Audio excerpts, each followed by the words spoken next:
Una de las cosas que dejé pendiente anteriormente, que quiero retomar con este texto, es que dentro de las deficiencias que veíamos allá, también algo que tenemos que considerar, hermanos, es que aunque nosotros, los grupos religiosos y aún todo el mundo que quiera hacer suyo la ley del Antiguo Testamento, no podría. ¿Sabe por qué no podría? Porque nuestro Dios fue muy claro que esa ley fue única y exclusivamente para un pueblo. Y esto lo vamos a encontrar ahí en el Salmo 147, versículos 19 y 20, y vamos a ver cómo nuestro Dios manifiesta y dice él claramente, ¿verdad?, que este pacto, estas palabras, esta ley, no fue dado a ningún otro pueblo que no sea el pueblo de Israel.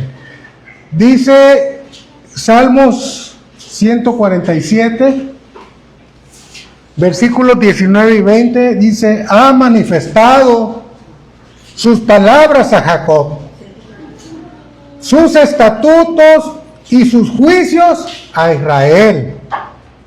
Y miren lo que dice el versículo 20: no ha hecho así con ninguna otra de las naciones, en cuanto a sus juicios no lo conocieron. Aleluya. Dice este texto: no ha hecho así con ninguna de otras de las naciones. ¿Qué es lo que hizo? Bueno, que Dios dio sus estatutos al pueblo de Israel. Entonces, hermanos, es por demás a veces que queremos hacer nuestro parte de la ley que ya fue dada para un pueblo, ¿verdad? Eso es lo que me faltó concretar. Creo que era importante poder citar este texto. Bueno, vamos a seguir adelante, hermano. Hablamos acerca de la ley, pero realmente, ¿sabe cuál fue el propósito de la ley del Antiguo Testamento? ¿Qué propósito tiene o qué propósito tuvo en su momento y la sigue teniendo para con nosotros? Bueno, hermanos, el propósito de la ley para aquel tiempo era que el hombre pudiera llegar a Jesucristo. Ya lo había dicho por ahí nuestra hermana Silvia, o alguien lo comentó allá atrás. Qué bueno. ¿Cuál es su nombre, perdón? Perla. Bueno, es que no la conocía yo a Perla. Creo que es hermana. Pues visitante muy avanzada, porque está asistiendo con su cabeza, que está comprendiendo bien las cosas y que estamos hablando correctamente, y eso nos da gusto, Perla. Ella lo dijo hace un momento, ¿verdad? La ley tuvo un propósito, hermanos, y el propósito era que el hombre pudiera llegar a Jesucristo. O sea, sin la ley no hubieran podido llegar los antiguos ni nosotros tampoco. Dice Gálatas capítulo 3, versículos 24 y 25, dice: de manera que la ley ha sido nuestro ayo para llevarnos a Cristo, a fin de que fuésemos justificados por la fe. Pero venida la fe ya no estamos bajo ayo. Entonces, lo que queremos extraer de este texto son dos cosas. Primeramente, que la ley sirvió para llevar al hombre a Cristo, pero también sirvió como un ayo, hermanos. Ya lo habían dicho también. El ayo, para aquellos que no comprenden esta palabra, no es más que un tutor, una nodriza, uno que se encarga, un encargado, ¿verdad? Un ejemplo muy sencillo, podemos decir, a lo mejor, puede haber otros más mejores, es que cuando alguien le encarga a las personas que nos ayuda con el aseo de la casa, por ejemplo, o que trabajan en la oficina, y tenemos que mandar a los niños a la escuela, bueno, le encargamos a esa persona que nos haga el favor de llevar a los niños a salvo a la escuela. En el camino, durante el transcurso de ese trayecto, pues el responsable es la persona, ¿verdad? Ahí el papá no es responsable porque no está ahí presente. Y a donde lo va a llevar, en este caso la maestra, tampoco, porque no está presente. En el transcurso del camino, el único responsable del bien del niño es el que los va a llevar. Pero una vez que llega con la maestra y le entrega al niño, pues ahí su responsabilidad terminó. Ya no es responsable ella si algo le pasa al niño, porque ya le entregó, en este caso a la maestra. Bueno, hermanos, algo muy parecido así fue la ley de Moisés. Nos llevó por el camino hasta llevarnos a Cristo, pero ya cumplió su función. En ese caminar, la ley tuvo una responsabilidad, llevar al hombre a Cristo, pero llegado ahí, ya hay responsabilidad, en este caso, de la gracia, como dice, a fin de llevarnos a Cristo. Ya estamos bajo la fe, estamos bajo la gracia, ya no estamos bajo ayo, ¿verdad, hermano? Entonces, esa es una de las funciones que ha servido, ¿verdad? Como dice ahí en el texto que leímos, de manera que la ley ha sido nuestro ayo para llevarnos a Cristo. Así es, hermano. ¿Qué más podemos ver que sirvió la ley? Bueno, la ley, hermano, enfatizó el horror del pecado. Lo hizo ver tal cual es. Pablo decía en Romanos capítulo 3, versículo 20, ya que por las obras de la ley ningún ser humano será justificado delante de él, porque por medio de la ley es el conocimiento del pecado. Entonces, hay una gran función en la ley, hermanos, y esta es una de las que podemos poder encontrar de que sirvió para enfatizar el horror que nosotros debemos de tener por el pecado, ¿verdad?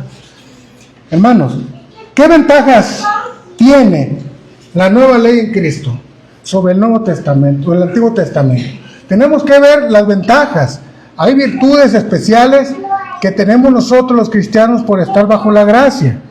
Primeramente debemos entender lo que dice Hebreos capítulo 7, versículo 22, que Jesucristo es hecho fiador de un mejor pacto. Entonces, vemos que la ley de Cristo es mejor que el otro pacto, como lo dijimos anteriormente, ¿verdad? Mejor quiere decir que está superior. Eso es mejor, ¿verdad? Dice el versículo 6, versículo 8 de Hebreos, ahí donde estamos, pero el versículo 6 dice, pero ahora tanto mejor ministerio es el suyo, cuanto es mediador de un mejor pacto establecido sobre mejores promesas. Entonces, ¿qué ventajas tiene la ley de Cristo sobre la ley antigua? Que es un mejor pacto, hermanos. Eso podemos tener toda la tranquilidad, toda la seguridad y toda la confianza de predicar la ley de Cristo para la salvación del hombre. Porque solamente por ese medio el hombre puede llegar a ser salvo. ¿Qué más nos dice de ventaja? Bueno, Santiago 1:25 nos aclara que es una ley perfecta, la de Cristo. Y esto nos deja muy complacidos saberlo, hermanos, porque nuestra confianza crece que estamos en la verdad. Dice Santiago 1:25, mas el que mira atentamente en la perfecta ley, la ley de la libertad, y persevera en ella, no siendo oidor olvidadizo, sino hacedor de las obras, este será bienaventurado en todo lo que hiciere. Dice la versión Nueva Traducción Viviente. Me gustó porque dice en la perfecta ley, la de la libertad, la de Cristo, dice esta versión.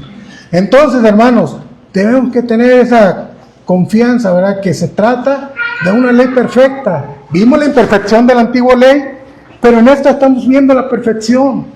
Es una diferencia muy grande, hermano, que podemos nosotros tener. También la nueva ley de Cristo, ya vimos, la antigua ley no podía quitar el pecado del mundo. Bueno, la ley de Cristo es capaz de proporcionar el perdón de los pecados. La otra no podía. Por muchos sacrificios que se hicieran, dice que no podía quitar el pecado del mundo. Pero vamos viendo lo que dice Hebreos, capítulo 10, versículo 16 al 18, acerca de la ley de Cristo. Dice el versículo 16, Hebreos 10, 16. Este es el pacto que haré con ellos después de aquellos días, dice el Señor.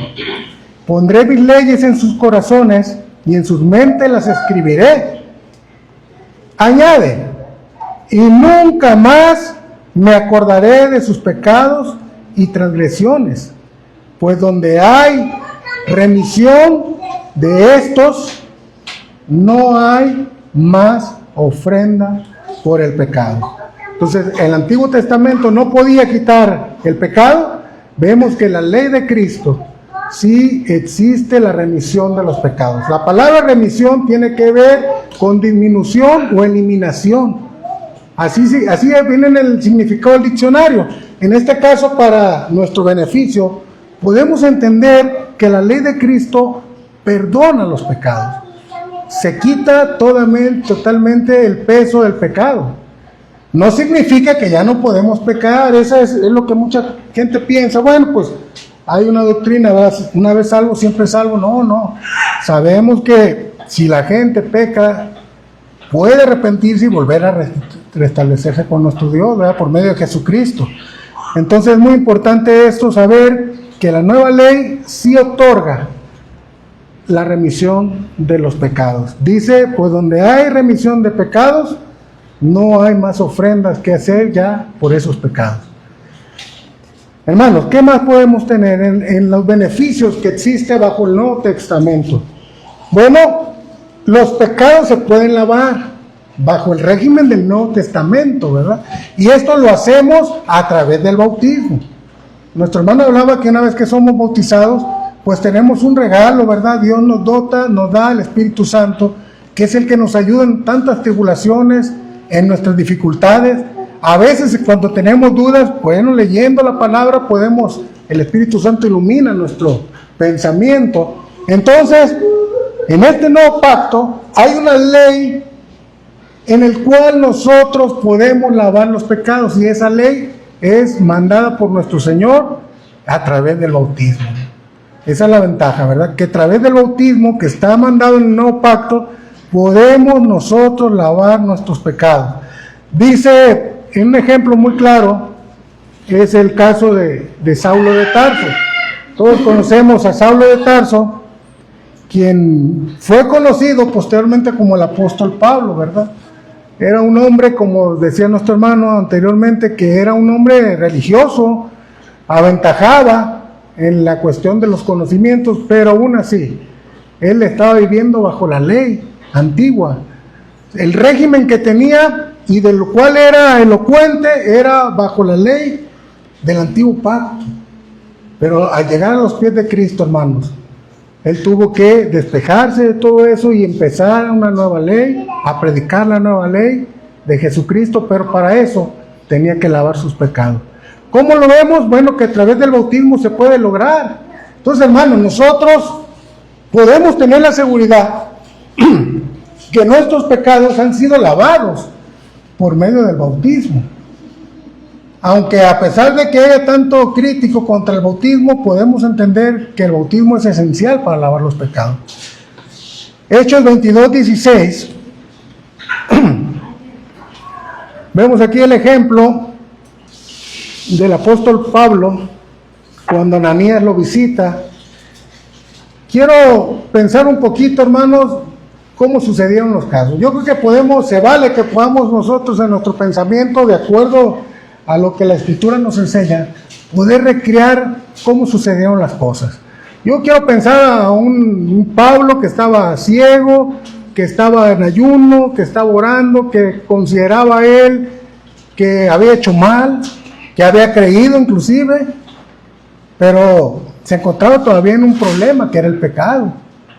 Llega Ananías, le predica y luego le dice lo siguiente en el capítulo 22 de Hechos, versículo 16, después de que le predica, ahora pues, dice, ¿por qué te detienes? Levántate y bautízate y lava tus pecados invocando su nombre.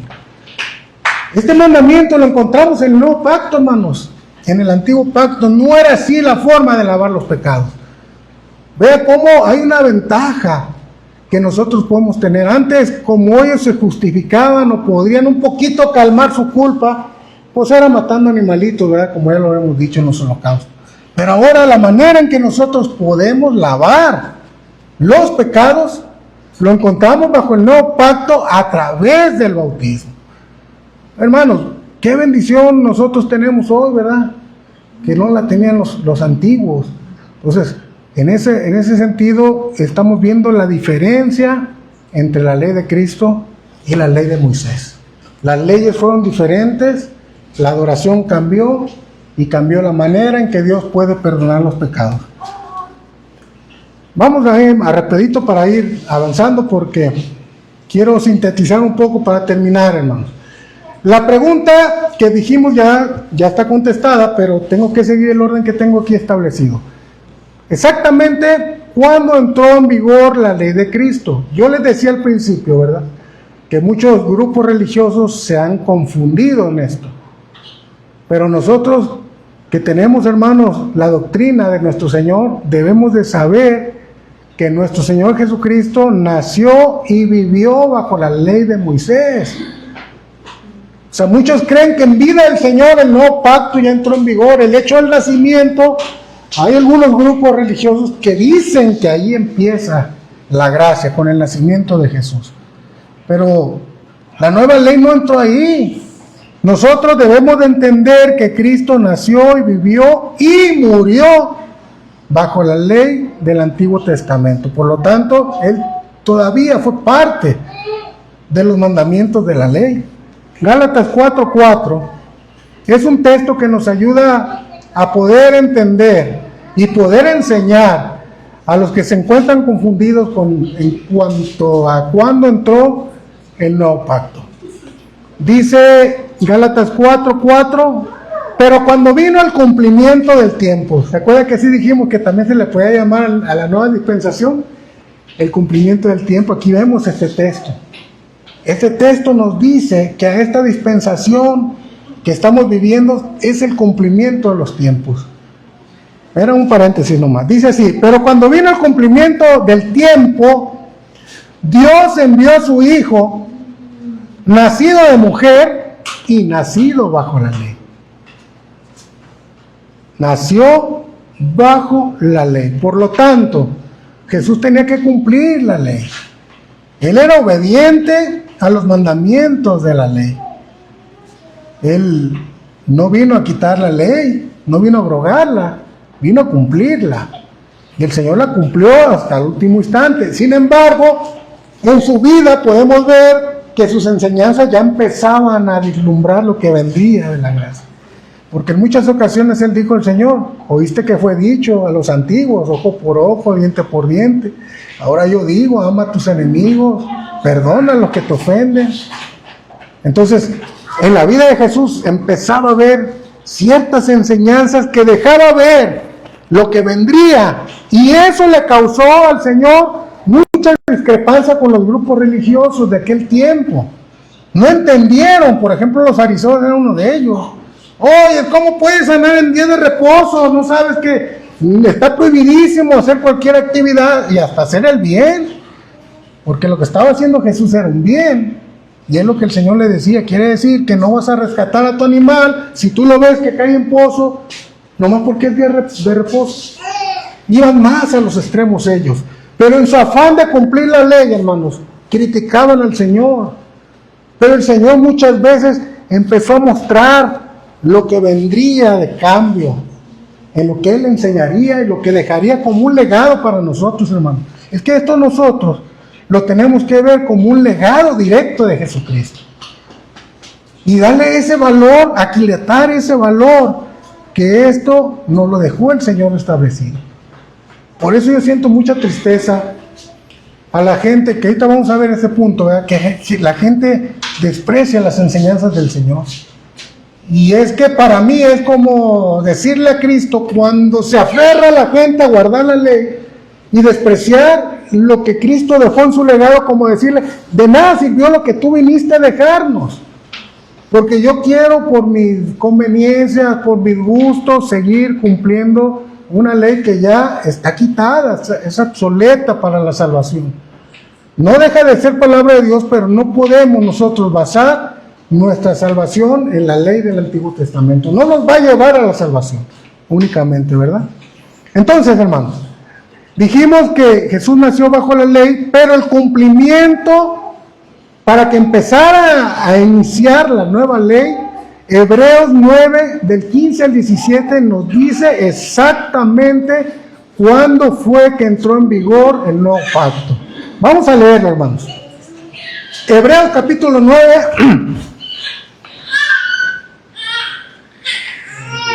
versículos 15 al 17.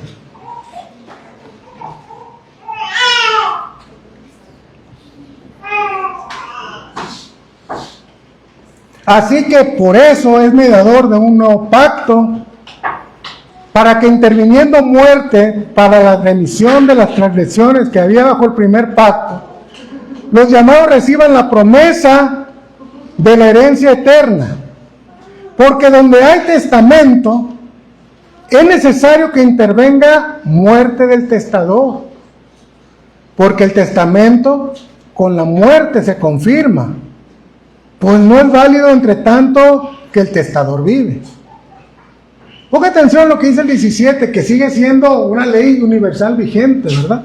Que el testamento entra en vigor, se confirma, se acepta, se da a conocer cuando muere la persona que lo deja. Mientras este vive, no está en vigor. De hecho, puede haber cambios, ¿verdad? Puede haber cambios. Se ha dado caso en lo material, en lo terrenal, que hay sorpresas. Cuando se leen los testamentos hay sorpresas. Y mucha gente ya se siente dueño.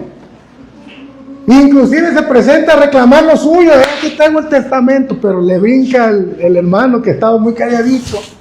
Sí, dice, pero mi padre al final dejó esta voluntad escrita, este testamento, Nuevo Testamento. Quiero pensar, yo no he estado en esa situación, que la ley va a analizar los dos testamentos. Va a ver la autenticidad de las firmas, tal vez. Pero algo de lo que va a tener mucho en cuenta la persona, la autoridad, es en la fecha. En la fecha.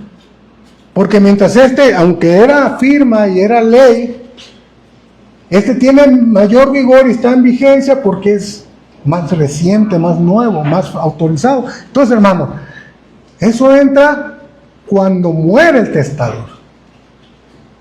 Mientras él vive en otros, Cristo en vida, hermanos, no podía exigir el cumplimiento del nuevo pacto porque todavía no estaba declarado lo que iba a hacer.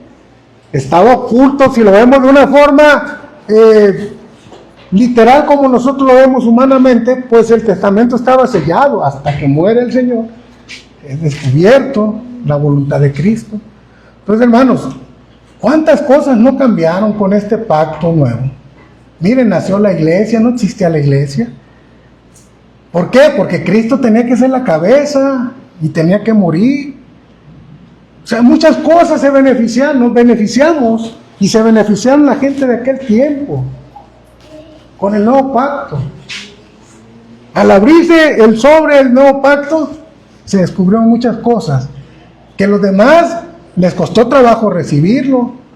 Yo creo que se cree más o menos a lo que yo he podido estudiar, que el Señor tuvo como unos 70 años de paciencia todavía después de la muerte de Jesús, medio tolerando que todavía había judíos aferrados a cumplir la antigua ley y cristianos.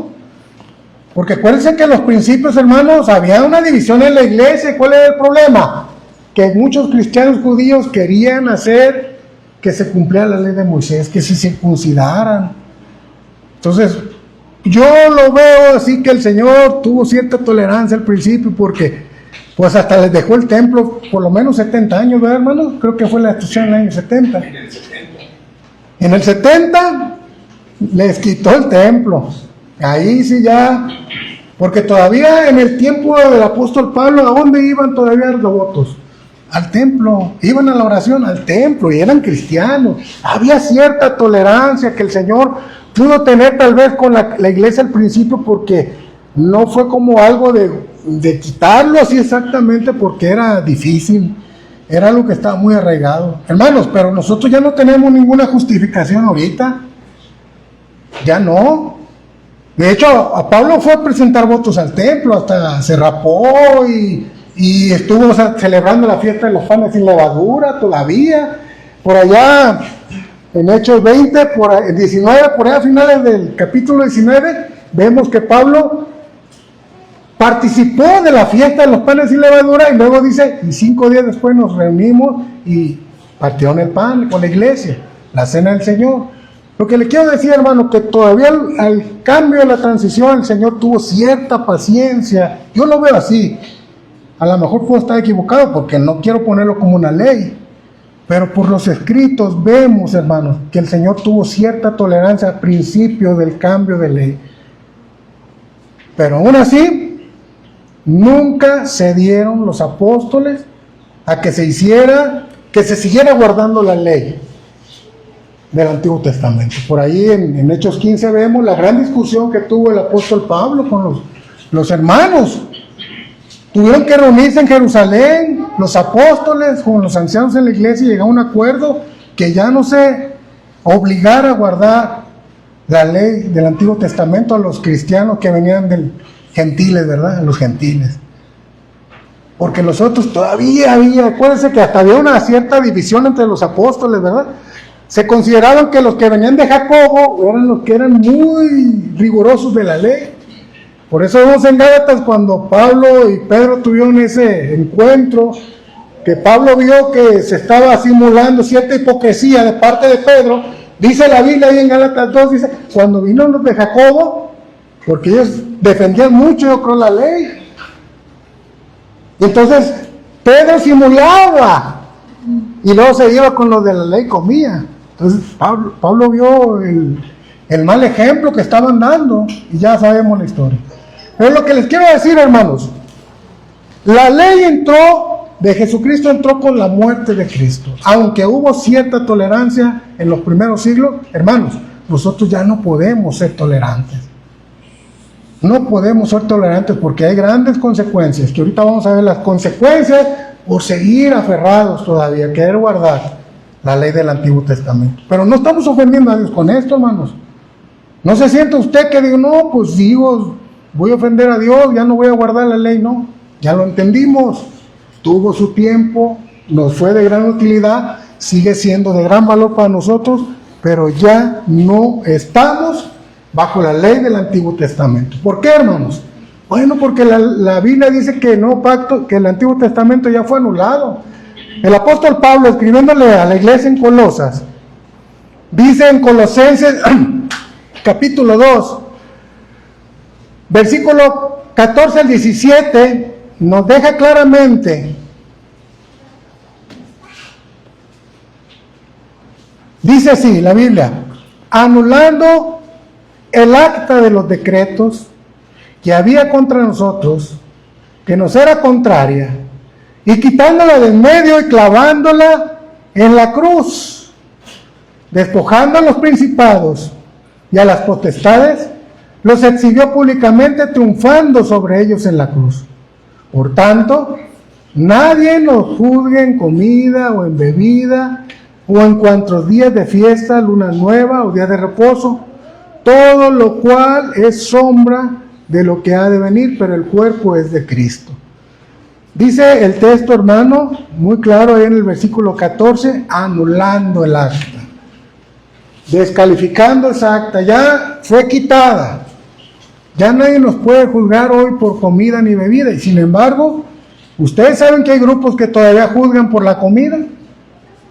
Hay grupos que quieren llevar la dieta judía pues rigurosa y no comen puerquito, por ejemplo, no comen camarones. Hay ciertos alimentos de los cuales no pueden comer, pero ni siquiera se comparan, vaya, con realmente, como dijo por ahí nuestro hermano detrás, no pueden cumplirla, ni la cumplirán si no la cumplieron los expertos. Les dio mucho trabajo. Hoy en día hay gente que quiere volverse atrás, aunque la Biblia dice que fue anulada, aunque la Biblia dice que no pueden juzgarte ya por esos tipos de acciones. Hay gente que te juzga y hay gente que se niega a la anulación de esa acta. La quieren mantener y le buscan que es una ley que se puede practicar, porque le llaman de dos formas, no es que me da mi mente, la ley ceremonial y la ley moral. Y luego ellos califican. Dice, pues de cierta ceremonial no se puede, la moral sí. Y luego le pregunta a uno, ¿y el sábado dónde queda? No, pues es ley ceremonial. Pero pues aquí está apareciendo también que fue anulada. No es ley moral el sábado, el guardar el sábado, que es el cuarto mandamiento, lo que hablamos. Entonces ya no está vigente los 10 mandamientos, hermano. Porque si lo cumples, lo vas a cumplir todo. Eso ya lo vamos a ver ahorita. Pero nosotros no vamos a ir predicando los 10 mandamientos, ya no podemos, hermano. Porque tendríamos que predicar el sábado también. Y leyendo que dice aquí, ya fue anulado. ya fue anulado. Entonces yo cuando he tenido plática con personas que defienden aún el sábado, ellos dicen, hablando de la ley moral y ceremonial, dicen que la ceremonial fue lo que fue quitado, la moral sigue. Y los 10 mandamientos se considera como ceremonial también la acción de guardar el sábado. Pero aquí Colosenses está diciendo que también el sábado, con toda la ley ceremonial que ellos dicen, fue eliminado. Entonces, hermanos, no podemos seguir guardando esa ley, porque fue anulada totalmente. Fuimos librados. Yo me pongo a pensar en esta palabra, librados, es como cuando vemos la esclavitud, ¿no? Cuando está bajo la esclavitud alguien, pues está bajo servidumbre, está a expensas de lo que digan los demás. Pero cuando es librado alguien, pues está en total libertad, así que la palabra misma lo dice, ¿verdad? Y dice que nosotros fuimos librados de la ley. Gálatas capítulo 3, versículo 13 nos dice el apóstol Pablo, Cristo nos redimió de la maldición de la ley. Dice, hecho por nosotros maldición, porque escrito está, maldito todo aquel que es colgado en un madero. Pero para nuestro entendimiento nos sirve la primera parte, ¿verdad? Cristo nos redimió, nos quitó, nos perdonó, disminuyó. Hay tantas acepciones que tiene la palabra redimir, pero para el uso nuestro quiere decir que nos libró de esa maldición de la ley. Porque sin duda era una esclavitud tremenda. Hermanos, para ir avanzando en la conclusión, dice que si hay personas, como dije hace un momento, que se siguen aferrando a guardar la ley, si no lo dicen abiertamente, con los hechos lo siguen demostrando. Estos últimos días yo tenía una plática con una persona muy querida, muy cercana a mí, que pues ella pertenece a un grupo religioso. Y como pues ahorita tengo mucha comunión con ella, se da cuenta de muchas cosas. Y he platicado cuando estaba estudiando este tema. Y yo a manera de poderle enseñar, porque pertenece a un grupo, mire cómo ve este punto así.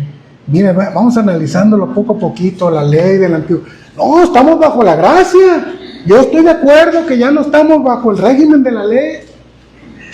Y cuando empezamos a tocar puntos como instrumentos musicales, que estaban ordenados en la ley, en la adoración, que para muchos pues buscan la manera de justificar.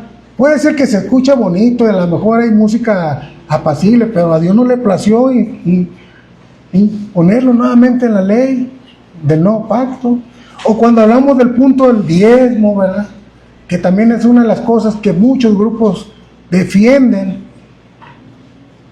Ellos dicen reconocer, ya no estamos bajo la ley, pero con los hechos siguen practicando parte de la ley. Hermanos, lamentablemente debemos de decirle que esto es muy grave. Querer mezclar los dos pactos, pues es una gravedad tremenda y tiene grandes consecuencias. Vamos a citar algunas consecuencias, hermanos, para aquellas personas que aún siguen intentando guardar la ley antigua o querer traer de la ley antigua ciertas prácticas porque les gustan, porque les conviene, por cualquier causa. Hay grupos religiosos que siguen tratando. Yo quiero ser muy respetuoso con los grupos, no a veces hablamos y lo que menos queremos es ofender a las personas, pero la fe tiene que ser puesta ahí, y el interés de esto es llegar a que todos lleguemos a una fe verdadera. Creo que aún en los grupos religiosos hay personas de muy buen corazón, de mucha sinceridad hacia Dios, pero tal vez fueron enseñadas mal. Yo quiero decirle que aquí no quiero lastimar fe de nadie, únicamente llegar a la fe verdadera que el Señor ha puesto en su palabra. Y miren, hermanos, mezclar los dos testamentos trae graves consecuencias. Una de ellas la vamos a encontrar en Gálatas 5:4. Vamos a dejar que la misma Biblia sea cuáles son una de las consecuencias que puede tener en aquellos que siguen aferrándose a guardar la antigua ley. Dice Gálatas 5:4, de Cristo os desligaste, dando un poco ronco, me está cerrando la garganta. Los que por la ley os justificáis, de la gracia habéis caído. Les leo la versión moderna. De Cristo te alejaste. Los que se quieren seguir justificando por las obras de la ley, de Cristo han caído, dice esta versión. Creo que para nuestro propósito nos sirve esta versión. Pero aún así, hermanos, la Reina Valera es clara al decir que se desliga. La palabra desligar es soltarse, es exactamente lo mismo. Si usted busca el significado de esta palabra, significa que se está alejando de Cristo, se está soltando de Cristo. Si usted intenta seguir justificando por las obras de la ley, se va a soltar de Cristo.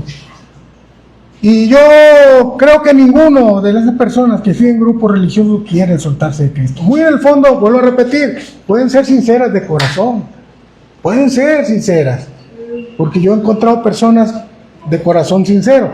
Cuando ya no las veo sinceras, es cuando uno les enseña lo que dice la palabra de Dios y que se les enseña tal cual es, y ellos dicen, sí, pero ahí dice así, pero a mí me enseñaron de esta manera. Ahí sí ya no hay ninguna justificación, porque una vez conociendo lo que dice la ley de Cristo, si uno se empersina, que es la palabra que se me viene a la mente ahí, o sigue insistiendo en guardar la ley, pues simplemente se está desligando de Cristo.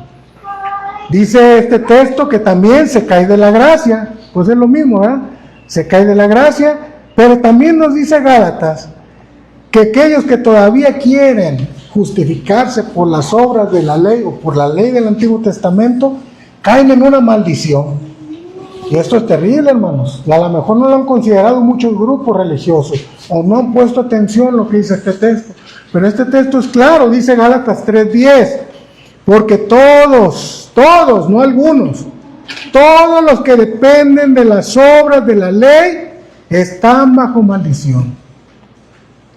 Todos, no hay excepción. Entonces, esa es una de las consecuencias graves, hermano. ¿Qué más? Si usted sigue insistiendo en querer guardar la ley, se hace culpable de todo el peso de la ley si falla en un solo mandamiento, por muy pequeño que sea. Esto sí, pero esto no, porque yo he oído gente así, esto sí, pero eso ya quedó en el pasado, pero esto sí. Entonces, hermano, no se puede. Cualquier persona que quiere seguir intentando cumplir la ley y no la cumple, se hace culpable de todo lo que está escrito en ella. Santiago 2:10 dice, porque cualquiera que guardara toda la ley, pero ofendiere en un punto, se hace culpable de todos los puntos. Hermanos, ¿cuál es la insistencia de que muchos quieren seguir guardando la esclavitud? Cuando Cristo vino a abrir la puerta para dejarnos esa libertad de caminar en una ley perfecta, pura y santa. Aquella ley que realmente nos va a llevar al cielo. ¿Por qué mucha gente sigue dando vuelta atrás? Y como diciéndole a Jesús, tu sacrificio, Jesús, no sirvió absolutamente de nada. Eso es lo que le quieren decir. Tú tuviste que morir para que entrara un nuevo pacto. Pues aunque hayas muerto, yo sigo queriendo insistir en diezmar. Sigo queriendo insistir en adorar con instrumentos. Sigo queriendo insistir en guardar el sábado. Insisto en presentar en el templo a niños, que ya no es bíblico, hermano. ¿De dónde se sacan? Tío, hace días me invitaban en un grupo que si no podía yo porque no estaba el pastor, que si no podía yo ir a presentar a un niño porque sabían que yo era el pastor. No, yo no soy pastor, le digo. Pero bueno, nos puede hacer el favor, es que no está el pastor ahorita, pero nació un niño y queremos presentarlo en el templo. Con mucho amor traté de explicarle, eso quedó en la antigua ley. Pero Jesús fue presentado en el templo. Volvemos otra vez a explicar dónde nació Jesús. Hermanos, parecen prácticas sencillas, pero nosotros, y mucho bebé y bonito aquí, ¿verdad? Que está recién nacido, pero nunca vamos a ver en la iglesia seria y de acuerdo al mandamiento del Señor, presentar niños en el templo. Y hay muchas prácticas que si usted pone a analizar, de repente va a ver que sí se traen de aquellos del antiguo pacto a querer mezclar en moda. Tenemos que estar muy atentos, hermanos, muy atentos a esto y no darle qué sentía a nuestro Señor, porque yo lo veo como algo, como un desprecio. Cuando alguien quiere seguir guardando la práctica del Antiguo Testamento, es despreciar al Señor y decirle: de nada sirvió tu muerte. Hermanos, gracias por su atención. Espero que haya quedado un poquito claro. ¿Sabe por qué se me fue la voz? A lo mejor tomé agua helada, eso me pegó. Si hay alguna duda, hermanos, pues yo creo que ahorita continuamos con eso, ¿verdad? Platicando. Dios les bendiga.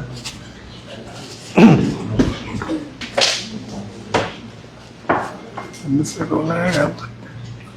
¿Qué? Hola.